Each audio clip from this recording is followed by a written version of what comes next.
Hello, this is Angela Slaughter. Welcome to Finance 215 for the summer semester 2012.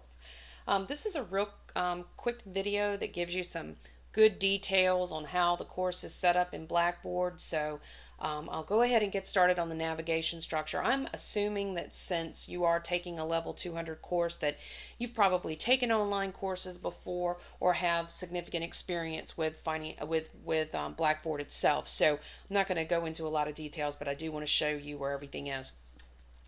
You'll notice that the Start Here button is right at the top. So if you click on that, you'll notice that the information is on the course is provided. And you'll notice that there is a checklist for the icebreaker week, and you need to download that checklist to make sure that you take care of everything on that. And I will also draw your attention that if you're taking this online course using an Apple computer, you need to make sure that you have all of the required plugins. Apple computers can be very challenging to work with when you are working in Blackboard, so just make sure that you contact technical support and you make sure that you have all the programs and plugins that you need to make this a success. Now the next tab is the Your Professor tab, and under that tab there's some information on me. I have recorded a video so that you can put a face with a name. You'll notice throughout the videos that my appearance is very, very different. And that's because I've accumulated these videos over a period of time. So you'll be able to see how I've changed in my appearance. But you'll also see that in the Your Professor tab is my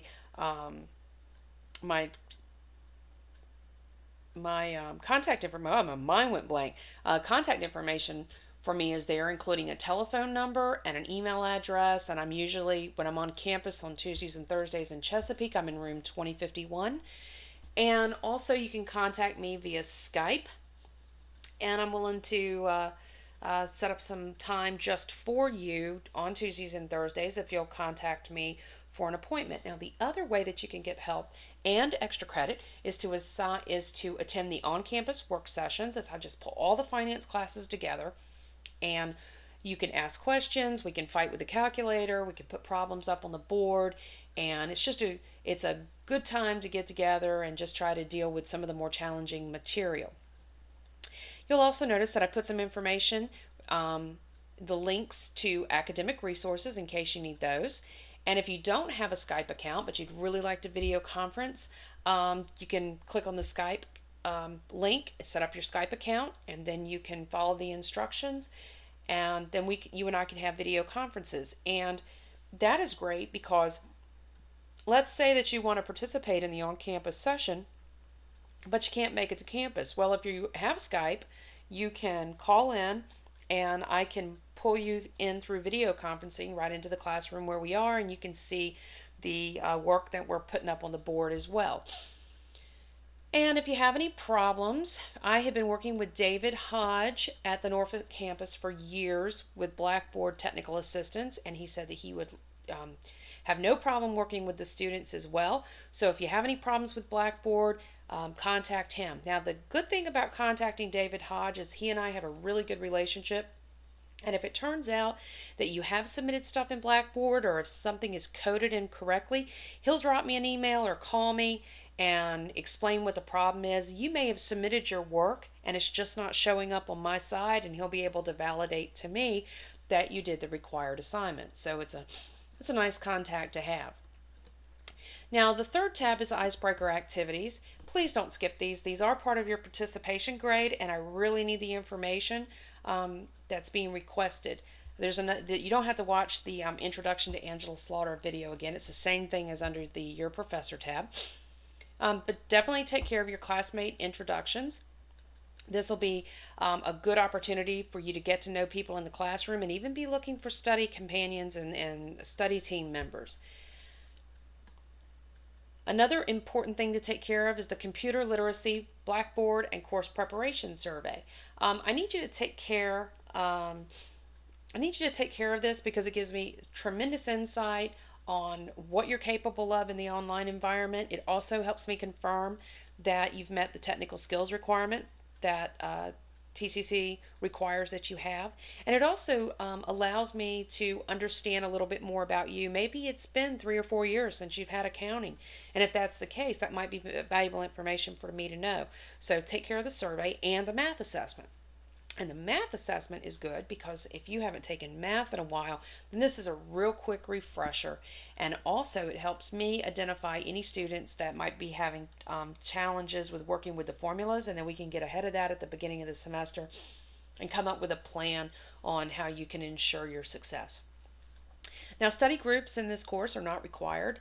But there's some advantages to joining them. Number one, you can study with other people, and if you have heard around campus, the finance and statistics courses are challenging, and so sometimes studying in a group will definitely help you out. The other thing is that the extra credit assignments that are available in this course are assigned to the study group so that you can work with your team members to pull these extra credit assignments available. I do not assign extra credit at the end of the semester for students who are failing or in danger of failing in an attempt to try to get them a passing grade.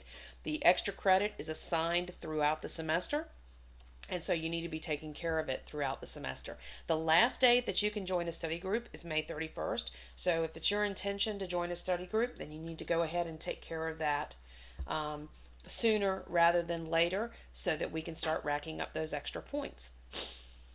Okay, so the announcements button, that's actually where your Blackboard screen is going to open up.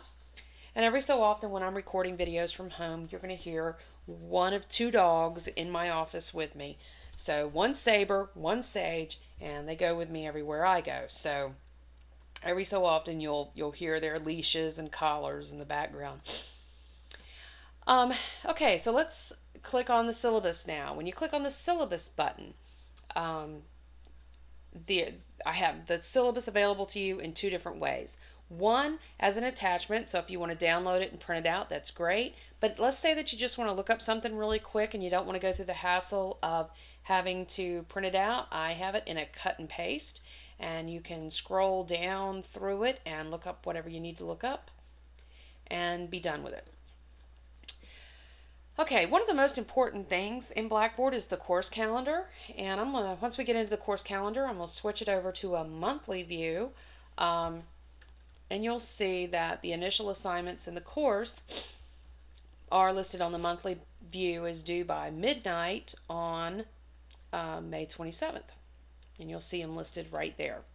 Now, I will warn you, you're taking a pretty intense course during a 10-week summer session, so there's going to be a lot of work to do. And as you can see on the 27th, there's 2 chapters that are going to be due. So just make sure that you keep up with the course calendar. You do need to be checking the course calendar regularly. Now, the meat and potatoes of the course is under the Work to Do tab, and the Work to Do tab has each chapter listed individually. Now you'll notice right off the bat, Chapter 1 and Chapter 2 are optional. And the reason why they're optional is because they contain information that you should have already had at this point. I mean, many of you are getting ready to graduate and you're taking some of the last 1 or 2 classes that you need. So at this point, Chapter 1 and Chapter 2 really shouldn't be anything new to you, but if it's been a while since you've taken accounting or worked with financial statements, then I wanted to provide that information to you so that we could get a quick refreshing opportunity to go back and look at the data. Okay, so let's use Chapter 3 as an example of what you'll see in the Work to Do folder. Under the Work to Do folder, you will see that there's a checklist, and I strongly recommend that you do not try to deal with this course without downloading the weekly checklist. There's a lot of instruction on it, and when you download it, it tells you exactly what you need to do for the week. You can log in on Monday if you want, print out the checklist, and then you know exactly what you need to do. I provide a copy of the publisher PowerPoints, and these are unedited. I just throw them up there in case some of you want to take a quick look at them. They're available. We have had trouble with the publisher PowerPoints from time to time, so if you have trouble opening them, definitely send me an email. Let me know what's going on so we can look at it and get it corrected. You'll also see that I uploaded the answers to the recommended problems for Chapter 3, and that should tell you something very important. It's important that you do the answers to and understand the recommended problems. You need to be practicing them. Um, and you need to go into the My Finance Lab and work through the recommended problems. If you don't practice working the problems, you're not going to do well in this course. Now, the other advantage of working through the My Finance Lab to get your recommended problems done is that it is part of your participation grade. There's really no reason why anybody shouldn't have their answers put into Blackboard, because the Chapter 3 answers to the recommended problems are right there. So I want you to be able to work through those problems, see your errors, get additional help from My Finance Lab, and really have a lot of resources here to get through the material. You'll notice that there's a working copy of the Chapter 3 quiz, and the reason why I provide you a working copy is because I want you to download it, work on your problems, get everything organized before you open the Chapter 3 quiz shell. The quiz shell has no information. The only thing that's in the quiz shell is a place for you to enter your answers. So if you don't download that working copy first, you're not going to know what's going on when you go into the quiz shell. And then the final thing you'll see, you'll be able to see it on my screen, but if you look at it, you won't be able to see it on your screen. You'll see that the Chapter 3 quiz answers are scheduled to be available on the 28th at 12:01 a.m. And that's because I expect everyone to have their quizzes in by midnight, so I make the answers available at 12:01. So then you can go back, and not only will you have the solutions to the recommended answer or the recommended problems, you'll also have the answers to the quizzes, and then of course you'll be working in My Finance Lab to make sure that you're understanding the material. So there's plenty of resources in this class to make this a successful course for you. Now the next thing is the video tabs. And I'm still working on building up videos. So if there's a video that you want to see or something in the textbook that you want a video on, then feel free to request it. If I have time, I will do it. But if I don't have time to do it, then I will make a note of it to include it as a video for students in the future. But most of the time I can get these videos posted for you. Now you'll notice that some of the videos have transcripts and some of them do not.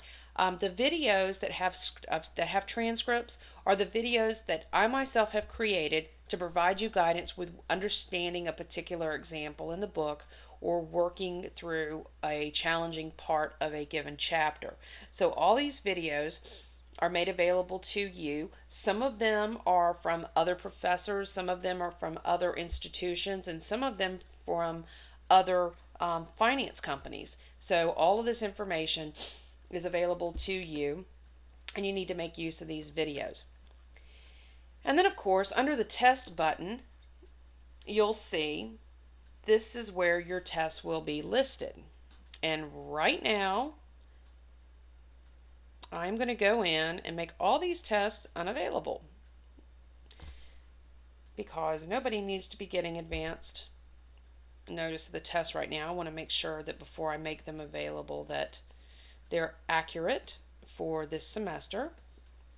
So I'll be going in and cutting all of these tests off.